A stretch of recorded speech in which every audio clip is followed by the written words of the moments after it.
and welcome to the Comic Conspiracy episode 615 for the week of Monday, June 3rd, 2024. My name is Ryan Higgins. Who's here with me this week? Brock Sager. Kevin. And Lane. Oh, Lane's very quiet. Lane is always very quiet. Fix it. Fix it in post. Fix it in post. Hopefully fix it in post. We don't fix anything in post. We patch in post. The computer fixes it in post. We shellac it in post. Oh, hopefully. It was weird. I don't know what happened. My audio was weird. Like the last couple episodes, I changed some settings, so hopefully it sounds okay this time. Hello. Well, big comic news this week. I got a hotel for San Diego Comic-Con, so that's it. Thank you guys very much. Be at the Sophia. See you guys there, and that's it. Let's get to our Patreon members. Here we go. Thanks for another great episode. Clocking in it. You still nope, couldn't do it in under a minute. Find us at comicspiracypodcast.com. Yeah, no, yay! Got a hotel, Lane. Not sleeping on the street or with Toby. I'm not sure which is worse, but not rooming with Toby, not sleeping on the street of San Diego. Got a hotel room. Man! Well, you don't know about that for sure. Toby could still meet you in your room. Yeah, you could fall asleep and wake up in the middle of the night, and Toby is there.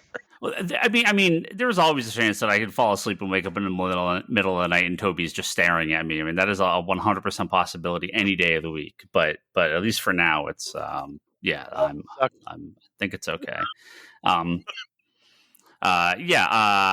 Man, what a nightmare trying to get Con hotel was this year. Holy jeez, I don't know what the deal was, but I think we talked about it in the previous episode. I got completely shut out of the con hotels. But they started coming back up a little bit, but it was always like, shit, that's on the other side of the city, way far away. And it's like, if I'm going to do that, I'll just stay in another city and just Uber in every day or something and pay a normal hotel price. But I ended up getting something, so that's good. But it's like, jeez, they've got I don't know what they can do. I don't think there's anything else they can really do. It's not like, you go to like New York Comic Con or something. It's not like they're going to run out of hotels for New York Comic Con. You may be on the other side of Manhattan, but it's not like it's New York. There's a trillion hotels. San Diego is just not that big of a city. It is just not built for the amount of people that come in. So it's tough to get those hotels sometimes. Are there a lot of vacant high-rise buildings? Probably. They should probably just convert floors to just bunk beds, after a natural disaster kind of thing, where you see it like in a gym. They could totally Revenge of the Nerds it. I wasn't quite ready to do the Hostel? San Diego hostels, but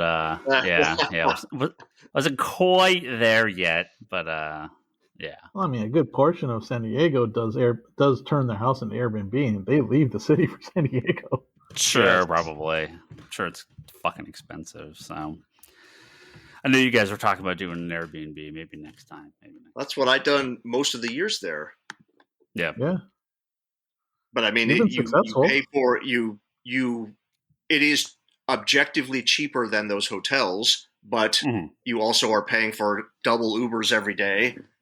Yeah. And so make you value what your time is worth is what I would say. Yeah. Every person I mentioned the hotel I got, they're like, "Oh, you're next to the Dunkin'," so it was meant to be, right? The Boston Boy was meant to be next to the Dunkin', so that's how I know I got the right place. So I'll just be at the Dunkin'. Fuck Comic-Con. My choices were: do I stay at the resort that's like the spa resort and just get massages all day, or do I stay at the one next to the Dunkin' and get Dunkin' all day? So it was a toss-up, but I chose the right one, I think. So I will I'll be having those chocolate glaze for sure. Oh, you didn't want to stay at Lucky D's hostel? Oh man, I'm sure it's still a premium. I'm sure it's still a premium for 2-star hotel, baby. It's better than something. Wouldn't be the worst I've stayed next to a kebab shop. Yeah. Oh, Comic-Con. It's coming up.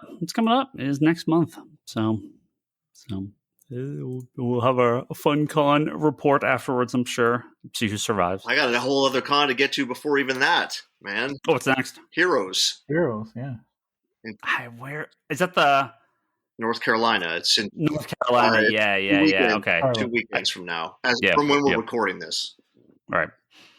Yeah, I could see like the logo in my head. I just couldn't remember where it was held. Yeah. Yeah, that's a pretty big con. Yeah, that's a pretty good size one. It's always got a great guest list. Mm-hmm. That's another one of those cons like Baltimore where it's comic book creators and comic book dealers and art dealers and nobody else. Right. And I'm saying that as a good thing.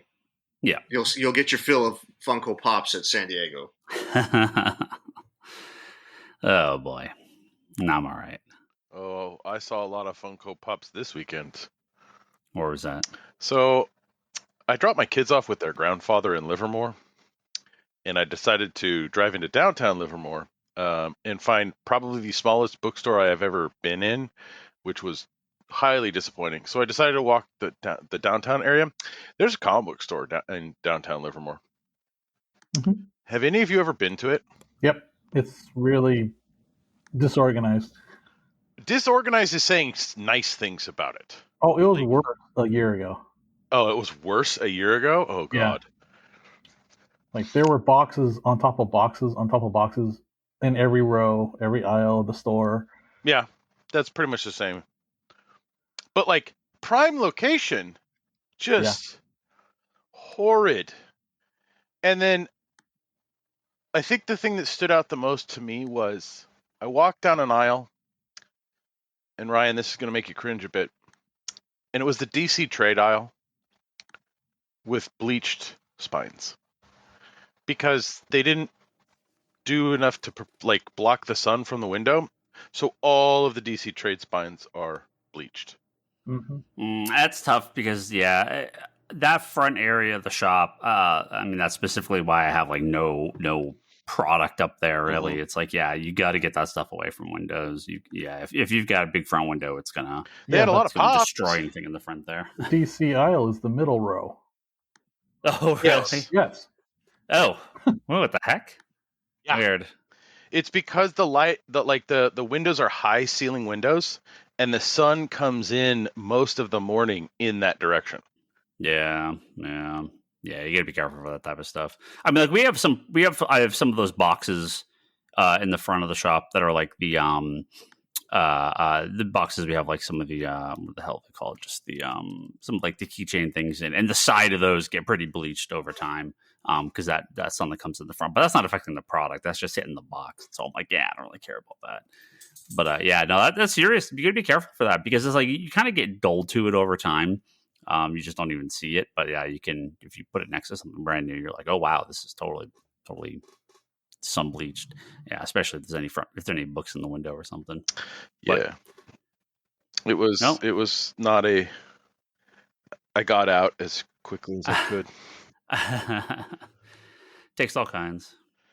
Well, we have some comic news. And very little comic news, but a couple things I wanted to bring up.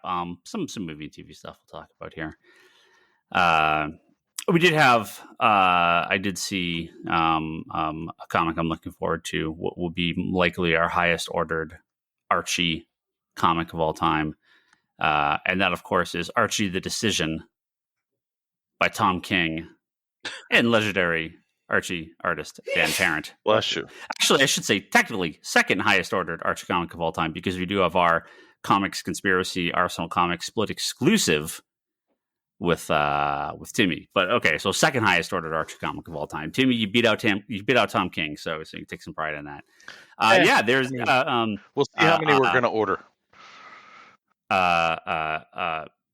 Tom King and Dan Parent are doing a who will Archie choose, Betty or Veronica? So is this a flip book? That's what I'm wondering if it's going to be like a two stories. If it's a fucking flip book, I'm out. So they did this years ago. There actually was a one story where he marries Betty and one story where he marries Veronica, and it kind of shows like their lives. They did something very similar to that years ago. Yeah, it was two mini series that they did. Yeah, I think this is going to be just kind of a fun fun, That's the only reason I bring up one-off. But is, did you notice Distillery's doing a flip book? No. Yeah, in the most current previews, I looked at Distillery. I was like, "Oh, this looks interesting." Oh, it's a flip book. Nope. What do you have against flip books? Huh? What do you have against flip books? They fucking suck. Why? They just suck. Why? Like, why? Why you just not like the other half, or no? It's just, why do you have two? Like, you seriously just make two comics? He can't be bothered to turn the book over. No, I can turn the book over. It's like I have this weird hate of previews, like, because you have to flip the stupid thing. I'm like, why? What's the fucking point of flipping it? There's no, like, so you get two covers, die. Like, I'm done. No, I'm out. What a bizarre hill. What a bizarre hill to die. I prefer the previews that way because the toys are in the back in different directions, so it's easier to tell what I don't need to look at. You realize they color all the spines, like all the pages, right? Yeah. Like, you don't need to worry about. What? Wait, I want to get back to this. Would you care if it was just a backup and it was just another story in the back of the book? It didn't have a flip cover? Oh, I don't mind stories in the back of books. Backup stories, that's fine. It's specifically. Do you feel you have to buy two copies so you have the both covers facing out? No, it's just a gimmick that's so stupid. Because what do you file it under? What if the books are two different names? Yeah, they usually are. Yeah. You make a choice. Nope. I mean, generally, when you have a comic that's a flip book, the main book is the main book. So issue of Amazing Spider-Man or whatever it is. The flip book is like, oh, this is like a bonus thing. And that's not really like the main thing. I haven't looked at the Distillery and I'll take a look at it. I mean, if it's two series and they're doing a flip book, I guess from an organizational point of view, that could be a little confusing, but I don't understand the hate at all but whatever. Well, okay, Life that's fine. By Brian Azzarello, Stephanie Phillips. Okay, and I did see that. What's the back half? It's Stephanie Phillips. It's titled Life. It's two different stories. Like, just put it together. Like, what's the front half called? Life. What's the back half called? Life. Well, then what the hell's your problem? It's the same book. I just don't like flip books. It's not like you have to sort it. I just don't like flip books. Got it. Excellent. Moving on. Archie the Decision by Tom King and Dan Parent. Look forward to that. That should be a fun book. I can see. If it's a flip book, I'm not getting it. Well, the best part, it's going to be an oversized flip book, right? That's even worse. We have a new, couple of years ago, DC released a new Long Halloween one-shot by Jeff Loeb and Tim Sale. And there was sort of a tease that more was to come. Unfortunately, Tim Sale passed away. Everyone remembers that. And so I think a lot of people assumed, that might put, whatever they had planned to do another Long Halloween story to rest. Fortunately, that is not the case. Unfortunately, that Tim Sale passed away, but they are going to put that book out, a new Batman Long Halloween, The Last Halloween, by Jeff Loeb, and we do not have the full creative team list yet, but what I'm sure will end up being a superstar list of artists are stepping in to take Tim Sale's place, including on the first few issues, Eduardo Risso, Dave Stewart, Klaus Janson, and Mark Chiarello. Chiarello? And Chiarello. Yeah, I'm not sure if I ever said his name out loud before. And I would expect you're going to see a pretty high caliber of artists doing the remainder of the series. In honor of Tim Sale, I think we're going to get a pretty incredible lineup of artists to come in here and finish this book up. So, I've kind of been, I'm if you've listened to this podcast for a long time, I'm not the world's biggest Jeff Loeb fan in more recent years. However, I thought that story was actually halfway decent. The Long Halloween one shot, and we'll see, coming back to that world and doing something new with it. So, it's been a while since he's done any sort of regular work, and art-wise, if nothing else, the art in the series should be fantastic. So, so you can really, look at really it, just cool don't read it. Well, I mean, you got Eduardo Russo and Klaus Janson and Dave Stewart doing like the first 2 issues alone. It's just like awesome. Yeah. So this should be a really cool series, from at least in our point of view. So really excited to see what they do. Klaus Janson doing pencils? Yeah. Oh, I thought from the way you were saying, I thought you meant Janson inking over Rizzo. No. Eduardo Russo and sorry, I just closed up. Let me go back. I had the full list here. Issue 1 is, I'm reopening my tab. Issue 1 is Eduardo Russo and Dave Stewart with Richard Starkings. And issue 2 is Klaus Janson with Dave Stewart. So I'm assuming Dave Stewart's colorist. Color, right? The whole series. Yeah. And so Klaus Janson's drawing and inking himself. Issue 3 is Chiarello with Richard Starking, so he's going to be doing it. Interesting. Drawing, it's been a while since Klaus has actually drawn a book himself. Right, that's what I mean. I mean, I think they're going to get some real high caliber artists to come in here. I'd love to see like Mike Mignola do an issue or something like that. There's just some people that kind of that might be they're going to fit. Huh? That might be too hard. Well, but people that sort of fit Sale's style, right? There's not a lot of people that will really. Well, I was thinking Sorrentino and Tommy Lee Edwards possibly. Sorrentino may be out of the picture for a while. Did we talk about this? No. Did we talk about the Sorrentino art in the Batman Year 1 book having like a bunch of AI garbage in it? Did that ever? I never saw like any resolve from that. You can look this up. There was the Batman Year 1. It was the Joker Year 1, right? That was the story arc. Sorrentino, who I love. I think his art's super cool. I mean, there's obviously a lot of photo reference stuff in there, but I think he's an incredible artist. Some of those, this was months and months ago, but I don't know if we ever talked about it. Some of the pages in there, people were like, this looks a little fishy. And some pretty serious accusations and people that ran similar AI art, what do they call it when you run to get the art model? I don't know what the hell. I don't even pay attention to this shit anymore. But people were like able to kind of replicate what he did just using some of the AI art generators. And I did kind of poke around at the time when it happened, and like Sorrentino wasn't saying shit. Like no replies. I mean, I figure if you're totally innocent, you'd be like, no, guys, I didn't do any of this. I have no idea what you're talking about. This is all me. Here's the proof. Blah blah blah. So feels like maybe not doing any work anytime soon. So Tommy Lee Edwards would be perfect. It'd be great. Although isn't this week there was talk about, if I'm not mistaken, some variant cover, Carla Cohen. They're claiming AI swipe too because it's the exact same pose. Oh, I don't know. What was the cover? I'm trying to remember. I can't remember. It's an exclusive cover that's basically it's straight up photo from a model. I don't know. They didn't say whether she had rights to the model or not, but yeah.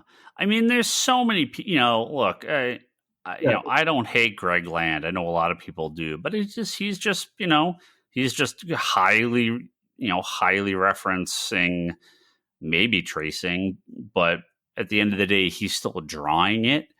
The problem with the AI art stuff is you're just putting in some words and spit out an image and you're doing stuff around it. So yeah, if you're an artist and you want to get some ideas and then draw the thing yourself 100%, I mean, whatever, there's not really any way to, I think, really know. But yeah, if you're submitting that as work and getting paid for it, that's a totally different problem because that's not your work.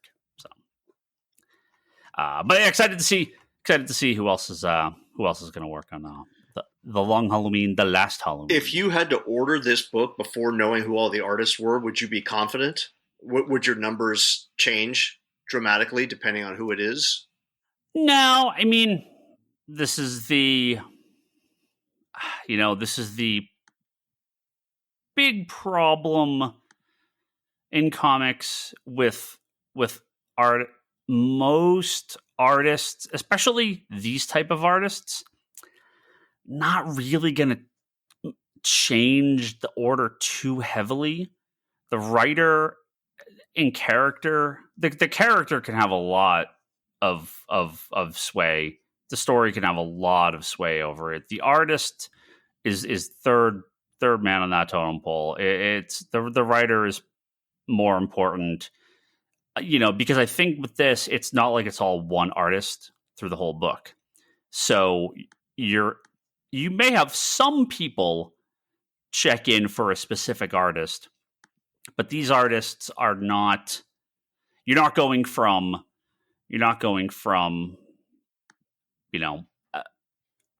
Mignola interior on Batman may move the needle a little bit, right?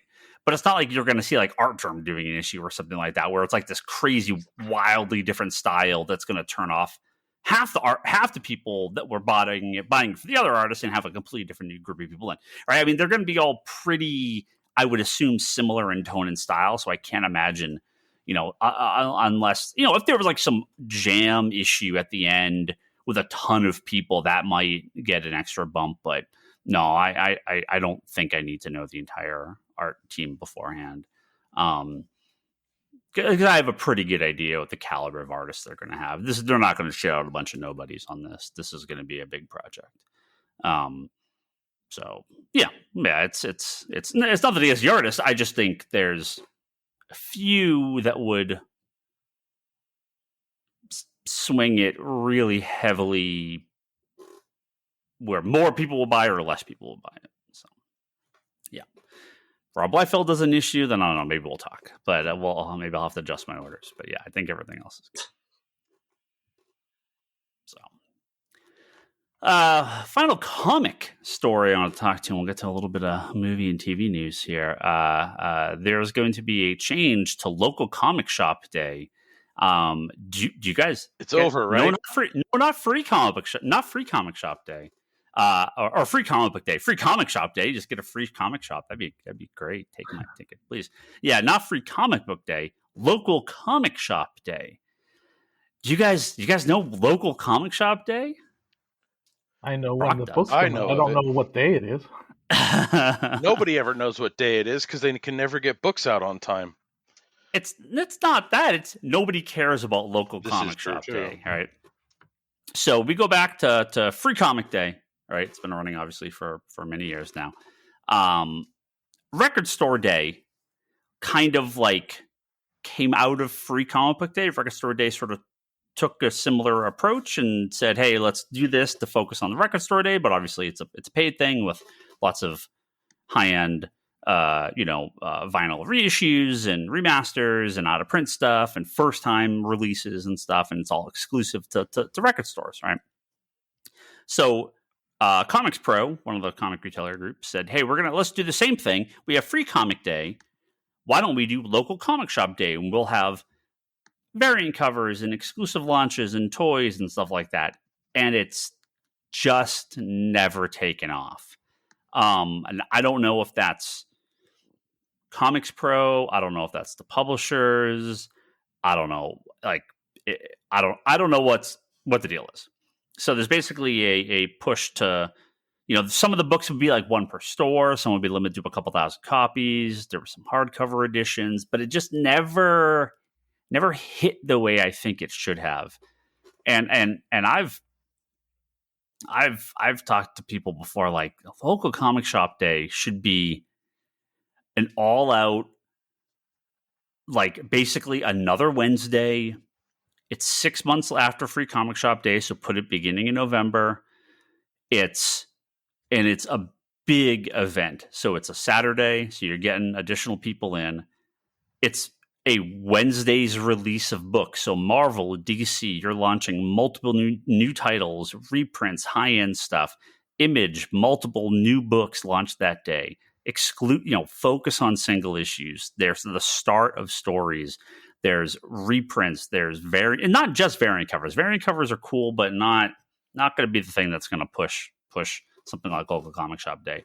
The genius of Record Store Day is there's stuff that's never been available before, but it's all stuff like back in print, new editions, and yeah, there's limited stuff. Of course, there's a lot of limited stuff, but it is like it's not just like here's a thing that is readily available. Again, some of it is, but a lot of it's stuff that's exclusive and new. Facsimiles, hardcover editions, new books, only available at comic shops. No DCBS, no Amazon. All right, single issues, couple big launches: Marvel, DC, Image, Dark Horse, IDW, Boom. All of them have a big #1 issue that day, a miniseries, something like. There's ways to make Local Comic Shop Day work. I really wish they do something with this, because right now it sounds like they may move it to September, but can't do shit in September with print runs and orders and decisions. Like, nothing will come out, or they're just going to cancel it this year entirely and try to do it again next year. They've canceled it, I think, at least once or twice before. Maybe during COVID they didn't do it. But it's just been a non-starter, and I really wish there was something. I think it's a cool idea, and I think there's ways to make it work. They just haven't done it. So I really wish there was more here. Yeah, there's no publicity behind it, really. No. That's one problem. And I mean, Free Comic Shop Day or Free Comic Book Day has the whole push of free, right? And it's a thing. It's been around, right? This never really had like a real successful year. So a lot of it was just gimmick stuff, like more gimmicks, more. Oh, this book came out like something is killing the children. We're gonna do something like 7th or 8th print and make it foil and Local Comic Shop Day, and I'm like, yeah, that'd be cool. In addition to something new, yeah, right, yeah. But yeah, you can do that. You can have variant covers and specials like that. Totally make that a big part of it. But you need good, new, real product to get people in and say, this is only available in comic shops. This is like a single issue only. This is to draw people in. Yeah, start your like an event or something that's for, like you said, a decent sized. Or just exclude. Just say this is a single issue only, and it comes out this Saturday. And it's not a collection. It's not going to be a trade. It's not a miniseries. It's not this is just a one-off thing, and it's only going to be here. Like that Swamp Thing special that Tom King did, right? Like if they did something like that, where it was big name like creator does some, just bulky size book, nothing too crazy price wise, but it's only released, like you said, on that day. Because this is just there. Like Free Comic Day doesn't make anybody any money. It makes stores money, but it doesn't make any of the publishers money. It doesn't make any of the distributors any money. Local Comic Shop Day can make everyone money. There's ways to make this work. I really want to see them do something with this. It's just depressing. It's just not what I want it to be. But we'll keep an eye open, see if anything changes. Are they still pushing the Halloween Fest thingy or whatever that is? Not really. It's the same thing, barely. I mean, technically it exists, but nobody. Yeah, I was gonna say, just combine the two then. Like, get rid of, take the budget for that and move it over to make Local Comic Shop Day better. Then. I don't know who's in charge though. The Halloween Fest, I think, is run by Diamond. Local Comic Shop Day is Comics Pro, so it's I don't know if there's any budget to any of this. With the Halloween Fest thing, that's just reprints, pure up and down. So that's a lot easier to do. There's no new product, there's no variants, there's no exclusives. It's just they could bring back Phantom variants. Oh, jeez, God. Oh, man. Even with the prints, like, they're making new prints because they have the Halloween Fest label on it. So it's like it's still there's money behind it. I'm just saying, like, oh yeah.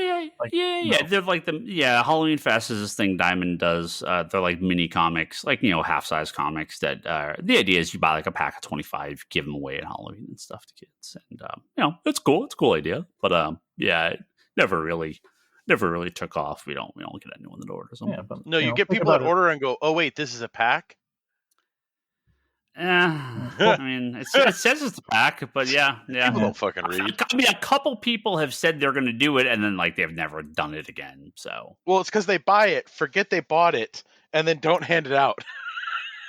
Well, if it's Diamond, it's going to come in 3 weeks after Halloween. Yeah. So it's going to be that Thanksgiving pack. I don't know. I got some movie and TV news. Any update on our romantical date to see Craven? Oh, that's a Christmas movie now, right? Oh boy, okay. Isn't that what it is? Isn't it? Yeah, I believe you're right. I saw something about it, but I think you're right. Yeah, when did Craven Day? Let me see. I think December 13th. Okay.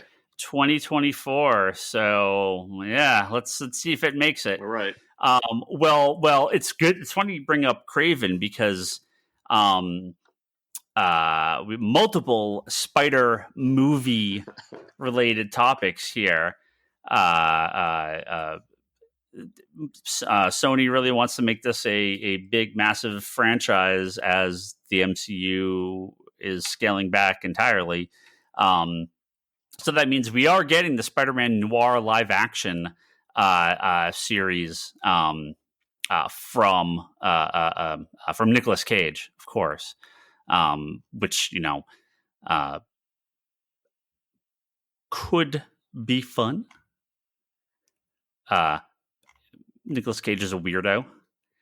I don't know how much length you get out of a Spider-Man Noir Nicolas Cage joint, but I'm sure there's 5 episodes that you can make there.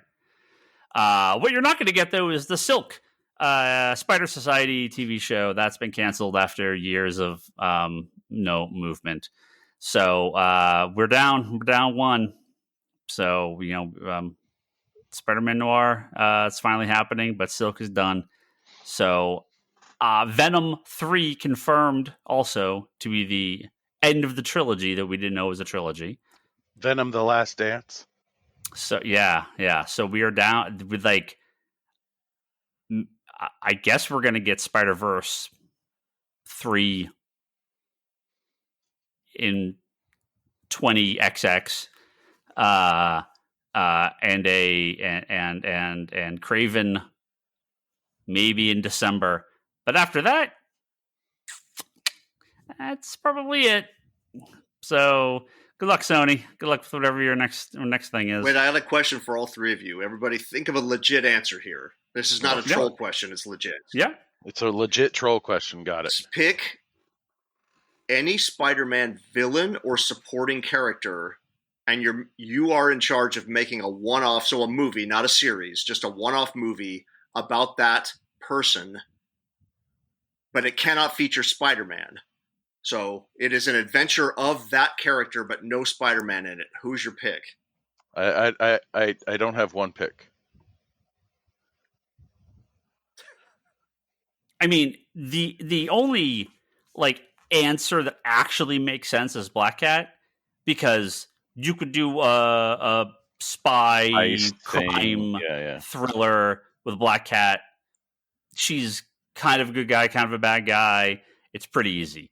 There's really no one else. I mean, of course you could do anything with anyone, but what's the point? What are you getting out of a Silk TV show?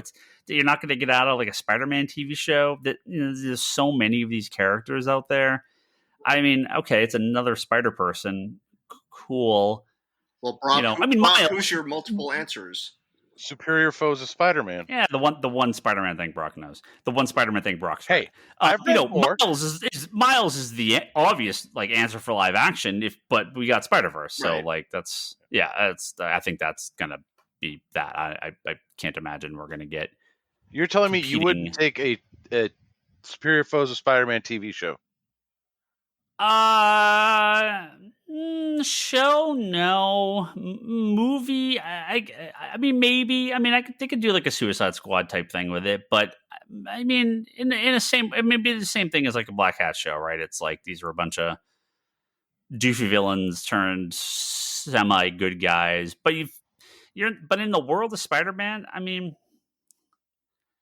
you have some Robbie Robertson, J. Jonah Jameson, like hard boiled ass, like you could do a Daily Bugle series. Yeah, I mean that could be really cool. It just before Spider-Man ever shows up. I mean, of course you could do anything, but what?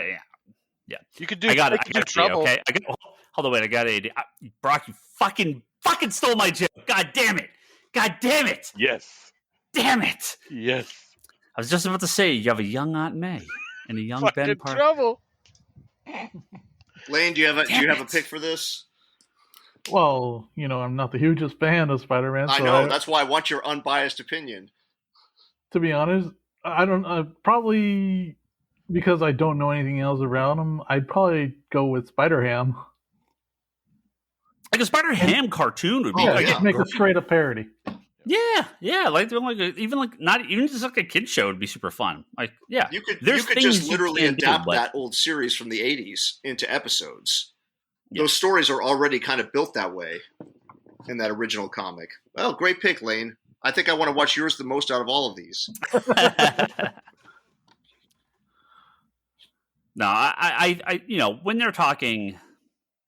Yeah, I mean Morbius and Craven and Madam Web and all the shit that they've actually made. I still don't understand how Morbius is really Spider-Man. But you're right. Your brain's just like, I mean, sure, you can, but do you want to? Do you need to? Right? Yeah. And Spider-Verse spin-off characters, they're great. They work in Spider-Verse because they're this oddball group of weirdos, and it works in a group setting.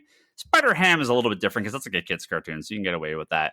But a Spider-Man Noir, you play it serious, I don't know. You play it too goofy, well, it doesn't have the juxtaposition of being against the other characters in the Spider-Verse movie. So, it doesn't, I don't know that it really works. I just, what do you do with it? You really need this? 1602. What's that? 1602. Spider-Man 1602. Why not? I don't just see that either. No.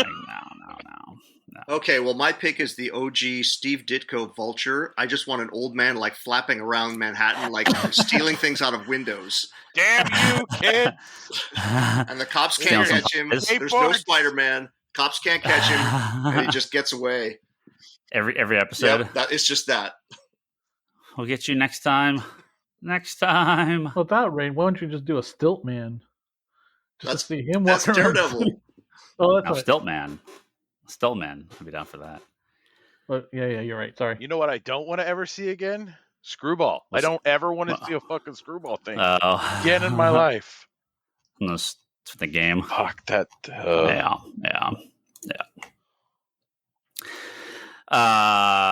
So we got a couple other things to talk about here. Supergirl movie got a release date a few weeks back.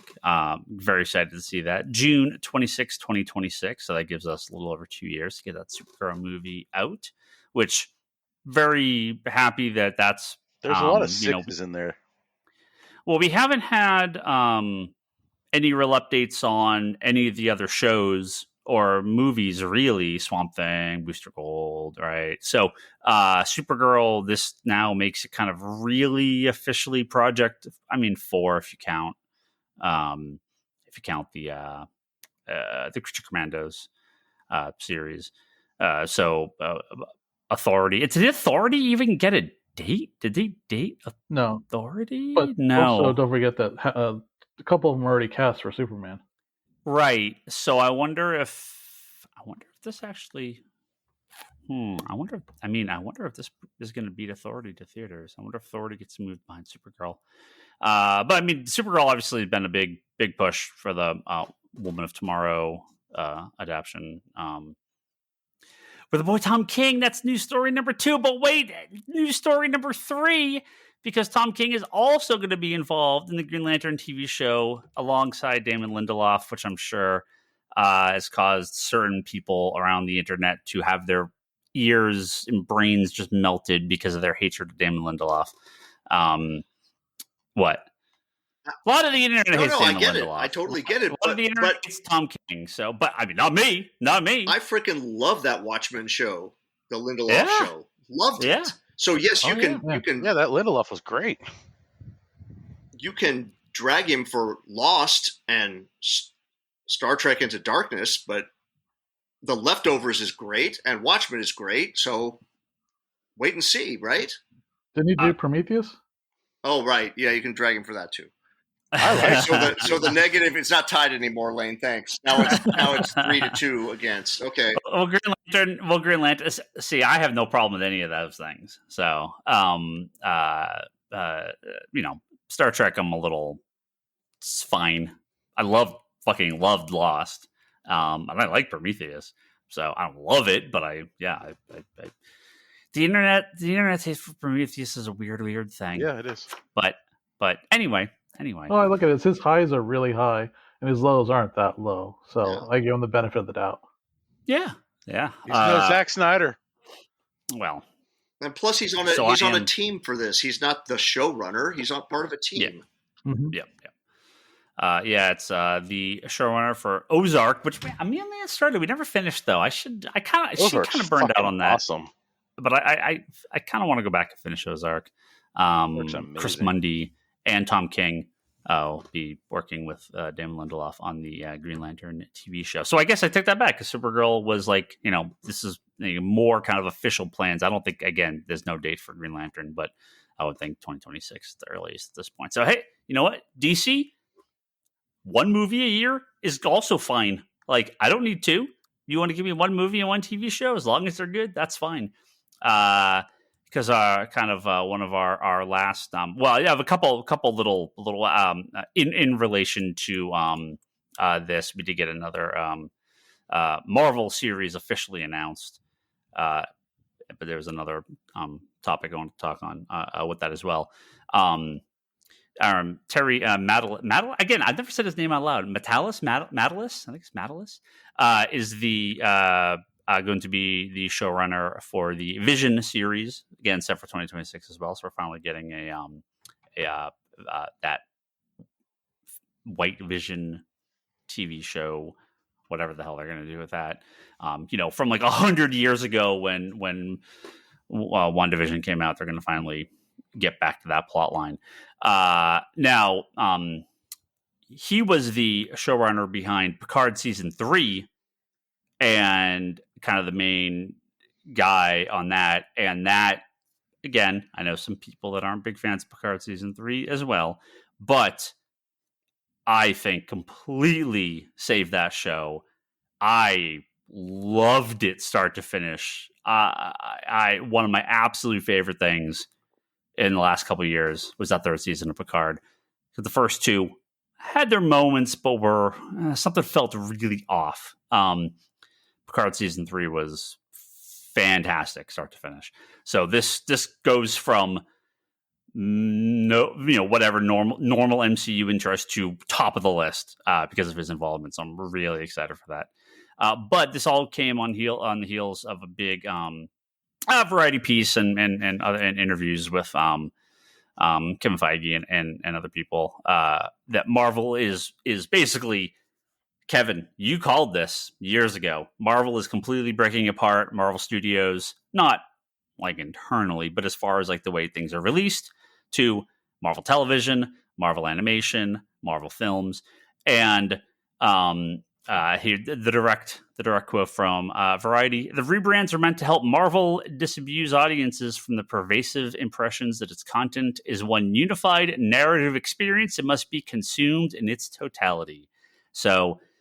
Years ago, we kind of posed this question, would you prefer the big MCU connected universe where everything's all connected or this real individual thing? And I think we were mostly on the side of the more individual releases, the connections are cool, but what happened to the Marvel is what we kind of expected. Is it just once it starts to break down, it just kind of drags everything down with it. So things like, I don't know how Agatha Harkness and and Ironheart and Vision are going to stand alone. It's kind of hard to do that.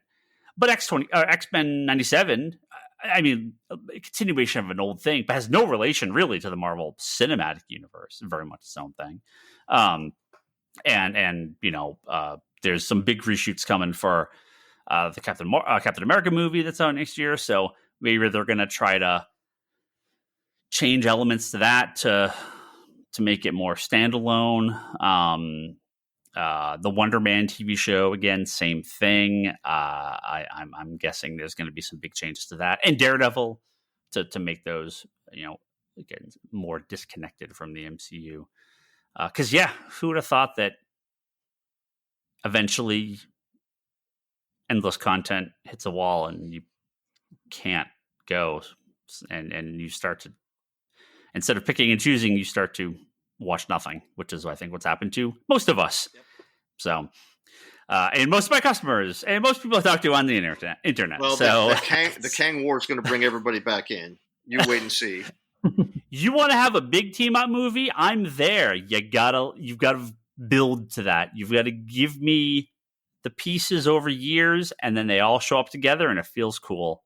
When every issue of Spider-Man has the entire Marvel universe, and every issue it's just not interesting anymore, right? But you make it special. You make that team up special. You make that crossover special. If it's constant, nobody cares. Okay, get on the record, Ryan. True or false, Kang will be the next major villain in a Marvel movie. Like an Avengers movie, not an individual movie. I assume the new Avengers will still feature Kang. I think it'll be one movie, not two. I don't think it'll be that actor. And it'll be, you can make an Avengers movie with Kang. Yeah. You can't make 30 movies and 87 TV shows where Kang is this threat in the background. Again, I mean, you could, but it's probably not a great idea.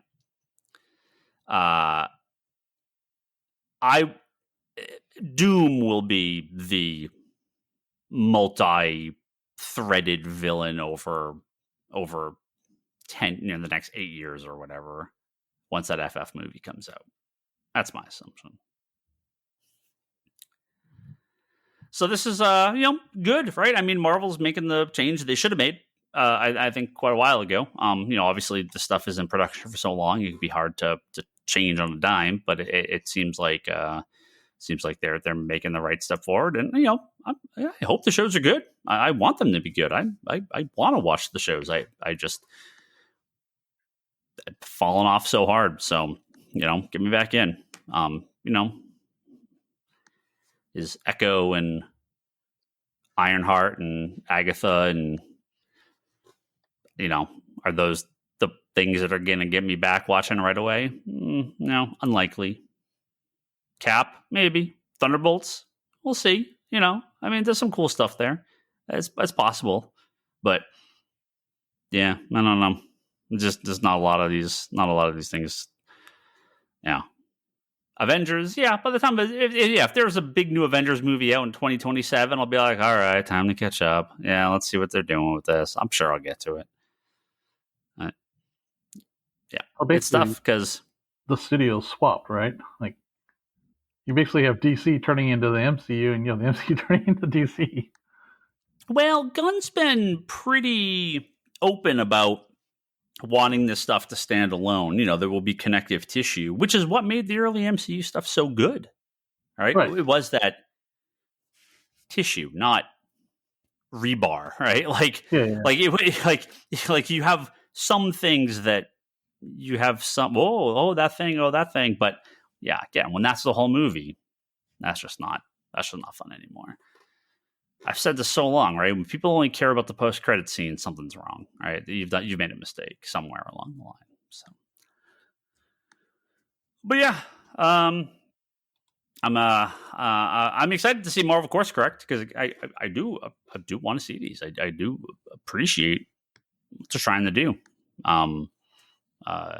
Go in the right direction and see what they can get away with.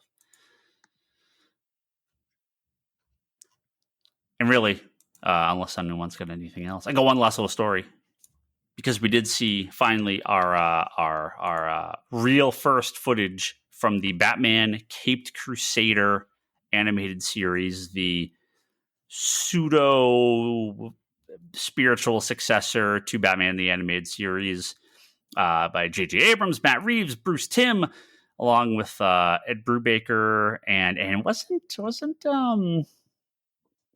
what's his face? Greg Rucka was it Rucka doing something on the show too? I swear I saw his name connected at one point. Maybe not. I know Brubaker's involved. So this is going to be Amazon, right? This is coming on Prime Video. We haven't seen any footage, at least as of the recording of this show, but there was a handful of shots from of character models, a very different looking Harley Quinn. It's like set in the 40s, so it's not, Batman the Animated Series was set in this sort of amalgam of the past and the present. This looks more clearly set in the past, but it starts August 1st. I think all 10 episodes come out at the same time, so it's a little unfortunate. I wish they'd spread them out, but like X-Men 97, they have a chance to do a incredible job here and surprise the hell out of everyone and match that original show that is sort of taking its inspiration from. Batman the Animated Series, tough to beat. I expect this will be pretty decent. I don't know if you ever beat the animated series, but models look good. DC animation, the direct to DVDs, there's a bunch I haven't seen recently, but the ones I have, I'm a little disappointed with. I'm hoping this is a little higher quality than that. I think Harley's fantastic. So if it can, it's not going for like the best animation, but it works for what it's doing, and I think the writing is fantastic for what it's trying to do. If they can hit the quality, obviously not the same tone, but if they can hit any of the quality of Harley on this. But yeah, comparing it to Batman the Animated Series, that's going to be a tough one. But if it can get even halfway there, I'll be happy. If it's better than Batman the Animated Series, hold on. You have a new favorite comic cartoon. So. What have you watched? What were you talking about, the DC animators that have let you down? I haven't seen one of those in forever. Yeah, I've seen a couple of the recent ones. I've talked about the Legion one a few times. Yeah. That was just terrible. I started to watch the Crisis one, and I said, well, I'm going to wait till this is all out because it's 3 parts. It was supposed to be 2, but it was 3. And I'm like, something about this is it's just flat. It's just a little soulless. And at the shop, I watched one of the other Batman ones, one of the other tie-in ones. The hell, what was it? Wasn't year one? What the hell was it? It was one of the ones that came out like a couple of years back. I'll have to go back through my list and figure out which one I saw.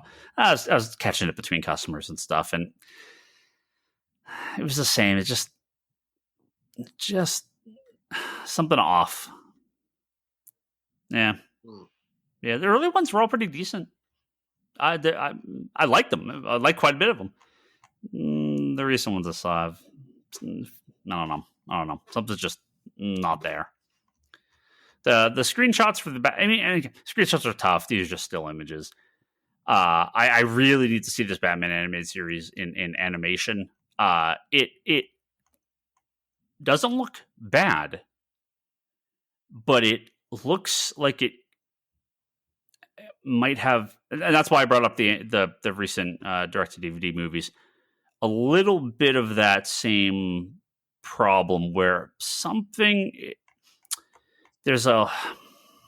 a lack of energy, a little soulless. It's just something a little off about it. But I'm not going to judge. I'm not going to judge animation by a still image. That's because I got to see the stuff in motion. I can hear the voices. I got to see where they're going with this. I don't hate the designs. I think some of the designs look good. Harley, whatever. We'll see what that's all about. But Catwoman looks good. It's that classic. It's the purple with the green cape, right? Yeah. So it's that classic Catwoman.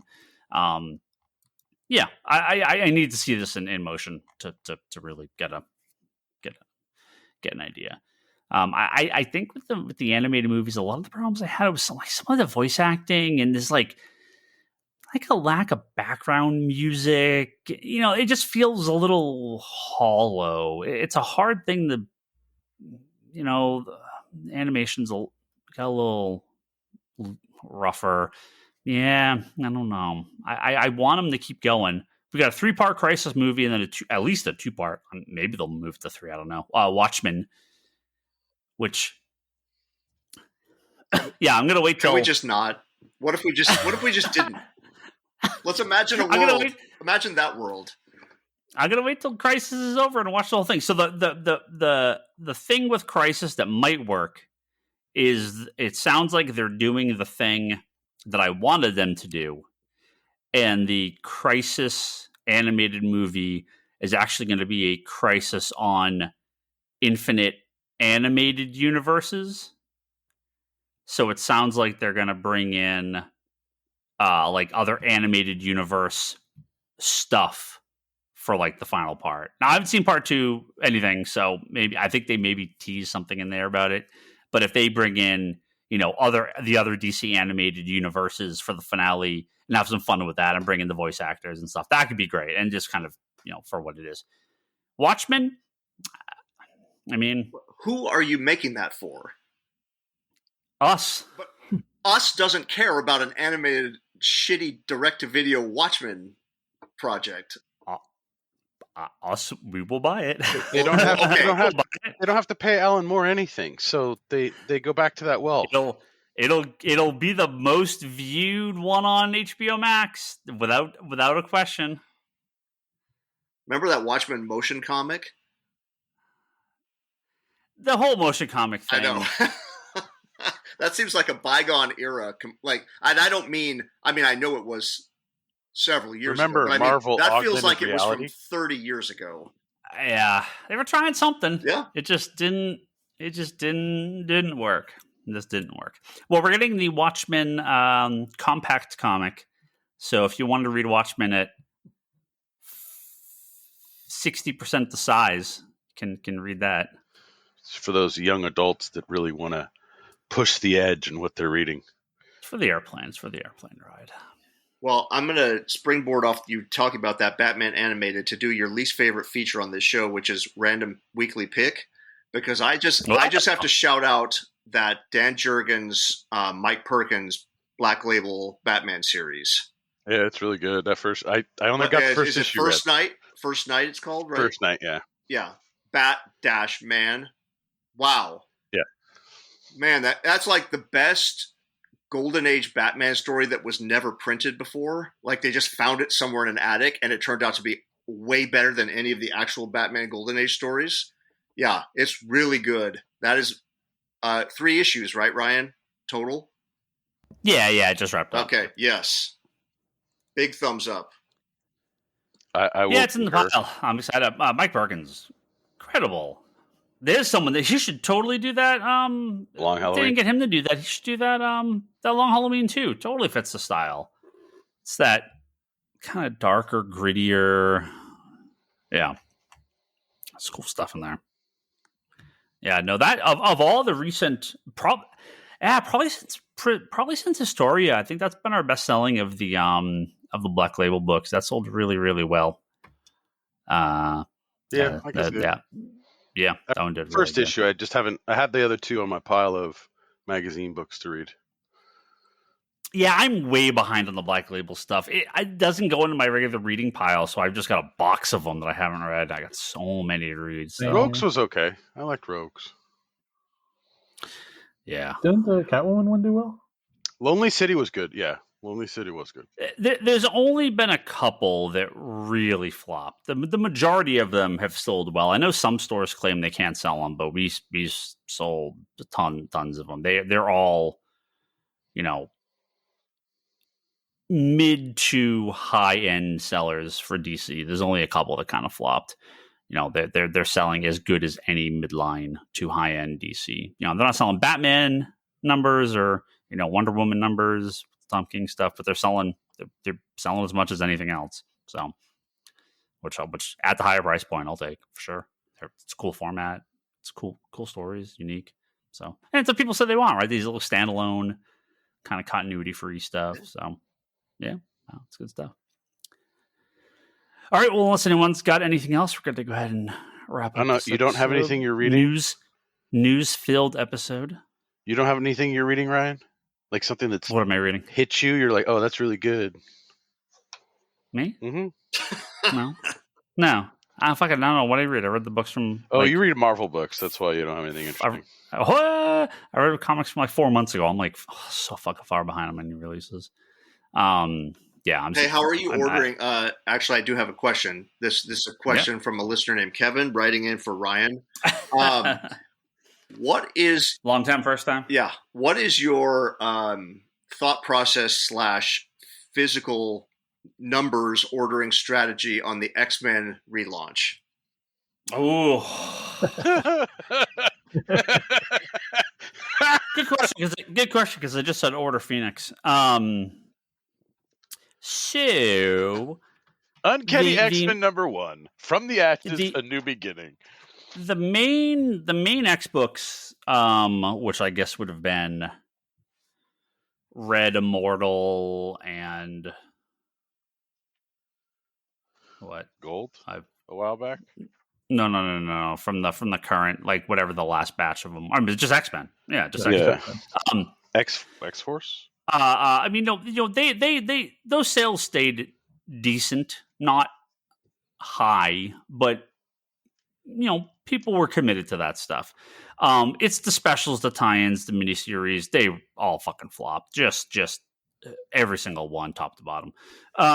So at least to start, Marvel's very smart because they're like, our German J. Scott Campbell can do a fuckload of covers for us, please.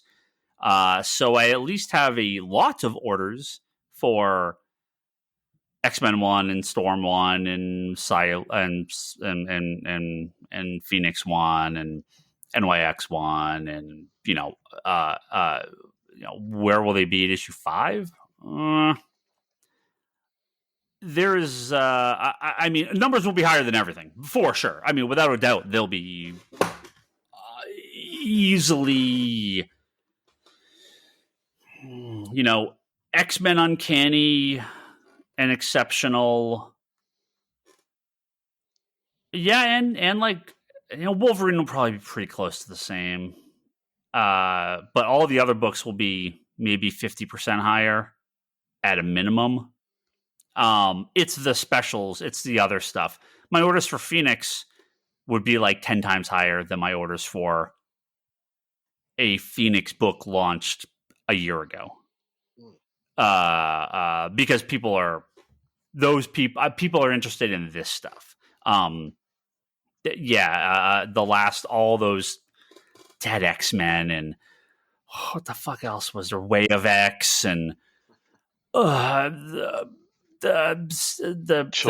sensational Nightcrawler featuring Spider-Man or whatever the fuck that was all about, and I can't even remember all this. I can't remember all this garbage that's been out over the last. I saw a number today that I did no confirmation on this. I just saw I write a post. There was it was like 750 issues of X-Men in the Krakoa era. I that doesn't seem right. Whoa.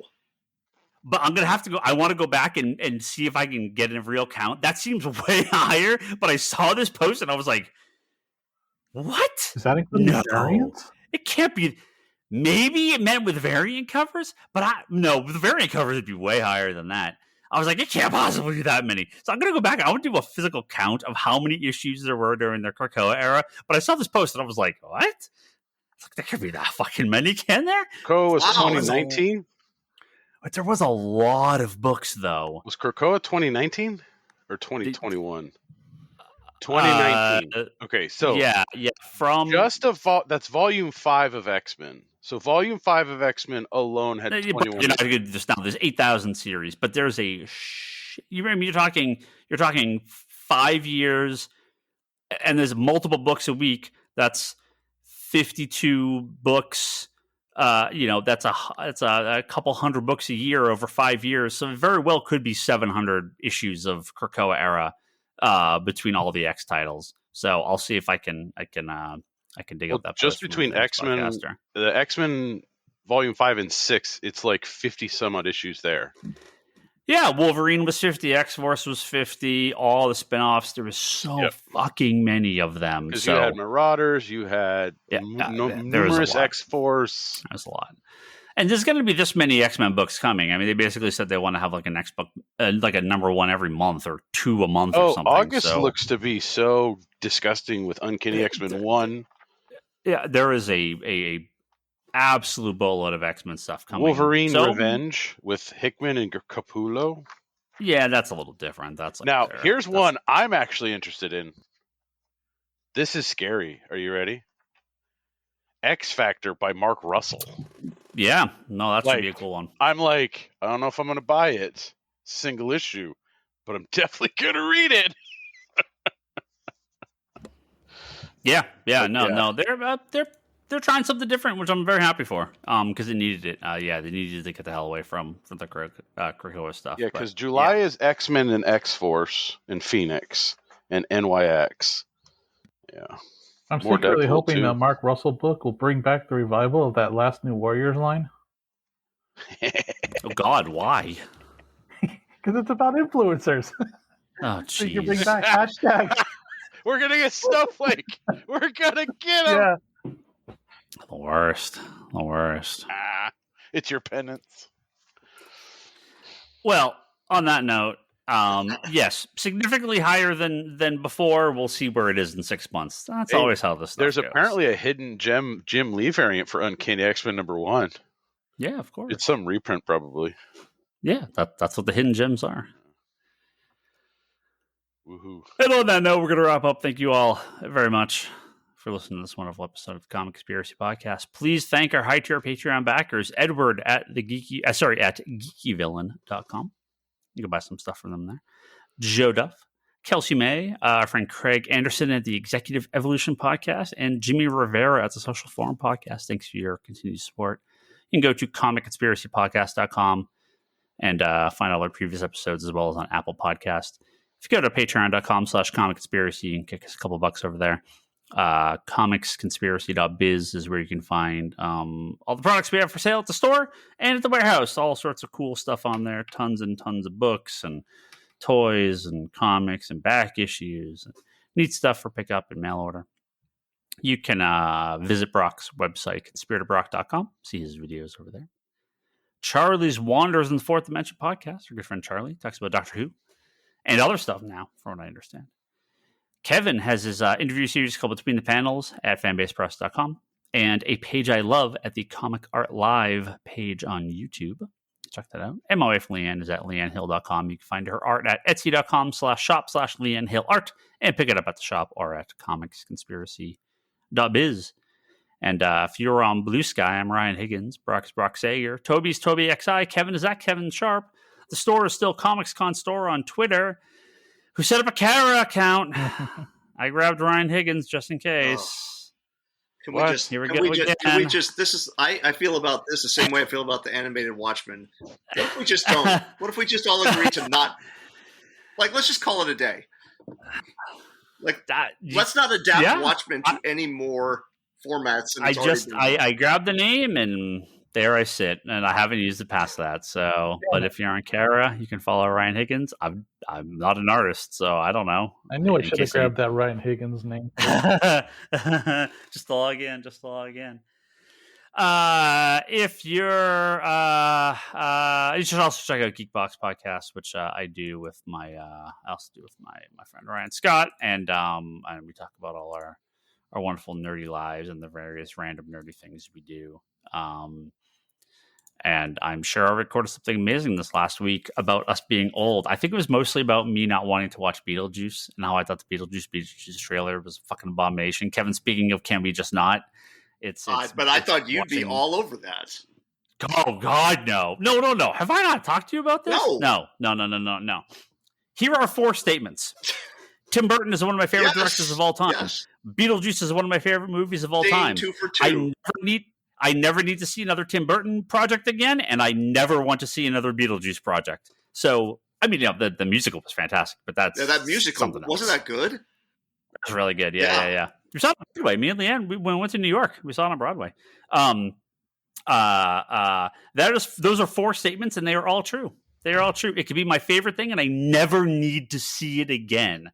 Wednesday broke me. Wednesday was the time where I just said, I'm out. Tim Burton, sorry. So I have loved you in the past. I am done. So thank you for your service. So you gave me James greatest gets Tim Burton to come back to the greatest childhood and early teenage years. You formed this goth personality. I appreciate it so very, very much. I thank you for your service, Tim Burton. I never need to see anything you ever do again. I wish you well. I hope for all your success. You didn't like Wednesday that much? Wednesday was a fucking abomination. Wednesday was amazing. To my soul. Hold on, Toby's bat phone is ringing right now. He's going to log in any second. I have not hated something like that in a very long time. Shit. My daughter will beat your ass for saying that, so I don't give her ass. I hope she loves it. She loves it. I hope she loves it. I loved it too. It was really fun. Yeah. But hey, Tim Burton back to do Batman, Beyond with Michael Keaton. Would you watch it?